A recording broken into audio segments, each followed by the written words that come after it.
Hi YouTube, my Oral-B toothbrush battery died, so I decided to replace it with a larger capacity battery. Hopefully with this new battery it will last longer between charges as well as have a longer lifespan. To replace the battery you'll need some cutters or tin snips, soldering iron, solder, desoldering braid, a flathead screwdriver, either a small Torx head screwdriver or a small flathead screwdriver, and some pliers. First you need to use the plug for the charger that comes with your toothbrush and loosen the base. Match up the triangle on the plug to the bottom of the toothbrush. Twist counterclockwise until the plastic screw is completely separated from the toothbrush itself. Next, take off the toothbrush head if it's still on the toothbrush, and you'll need to pry off the small colored ring that sits directly underneath the toothbrush head. As you can see, the ring is blue on my toothbrush. It's rather hard to pry up, and you'll probably have to use the combination of a flathead screwdriver and pliers to get it off. Once the ring has been pried off, pull the bottom cover off and you'll need to stick something like a screwdriver on each side to disengage the two tabs holding the base into place. I usually loosen one tab and push from the top until you can feel the inside of the toothbrush pushing down, and repeat on the other side.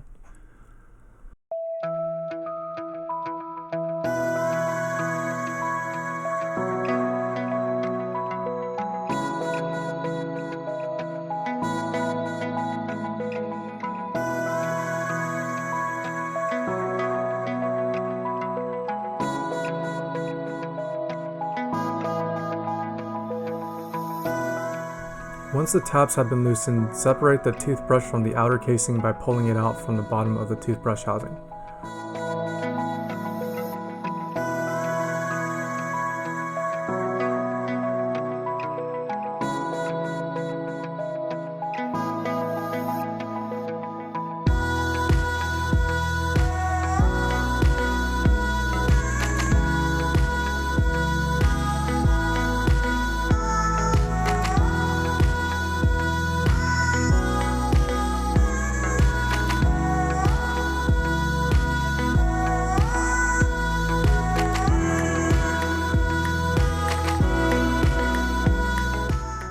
Now that you have the toothbrush separated from the outer housing, you'll need to take the LCD out.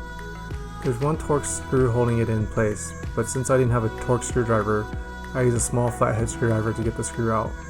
Be careful if you use a flathead screwdriver, taking care not to strip the screw. Once the screw has been removed, there's two plastic tabs that hold the screen in place. Turn the toothbrush around and use a small flathead screwdriver to lightly push the tab to the side, and the LCD and its base should separate from the toothbrush. Before removing the battery, remove the spring and plastic spacer if there is one between the toothbrush motor and battery. Now, arguably the hardest part is to separate the metal tabs on the battery from the toothbrush body. To do this, you'll need to heat up your soldering iron and get the solder hot enough so that you can either pull the battery out directly or by first separating the tab from the solder. The top terminal is positive and the bottom one is negative. On the battery itself, the side with the nub is positive and the flat side is negative. Feel free to use a multimeter if you're unsure which side is positive and negative.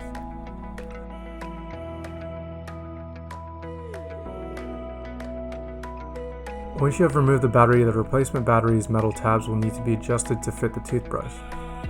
You can either buy batteries with tabs already offset or purchase them with normal tabs and bend them like I did.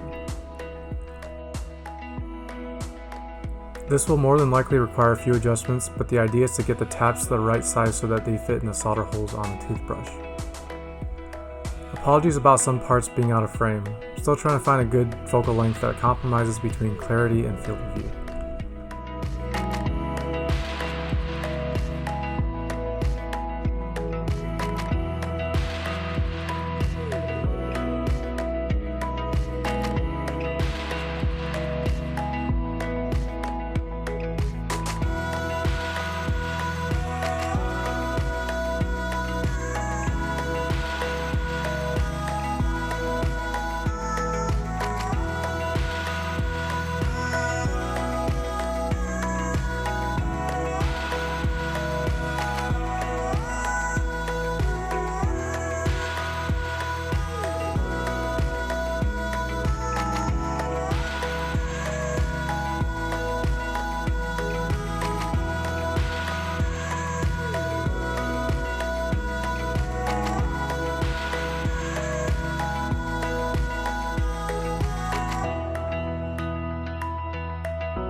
If you are using an upgraded battery like I am here, there is no need to reinstall the spring and plastic spacer.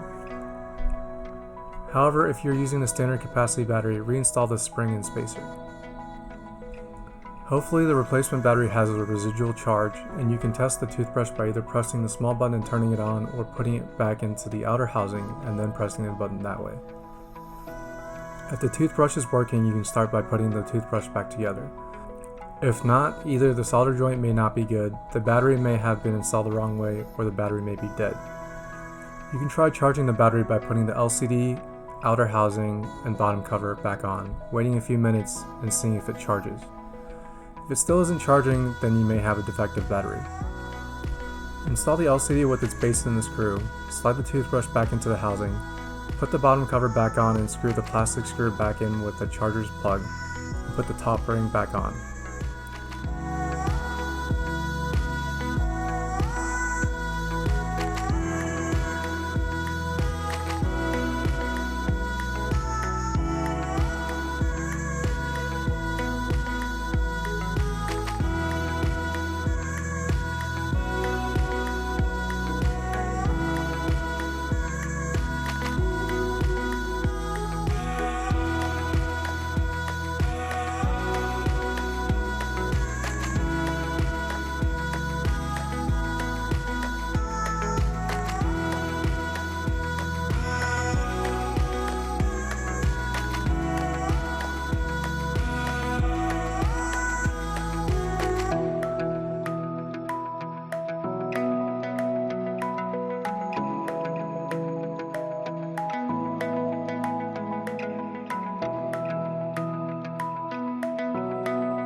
Plug the charger in, put the toothbrush onto the charging base, and let the battery charge up before using it. As you can see with my toothbrush, it may take a few minutes for the battery to start charging. Now you can enjoy your toothbrush that will last at least 2 weeks at a time. If you know someone who needs to change their battery in their toothbrush or think they enjoyed the video, please share this video. Like, comment, subscribe, and I'll see you in the next video.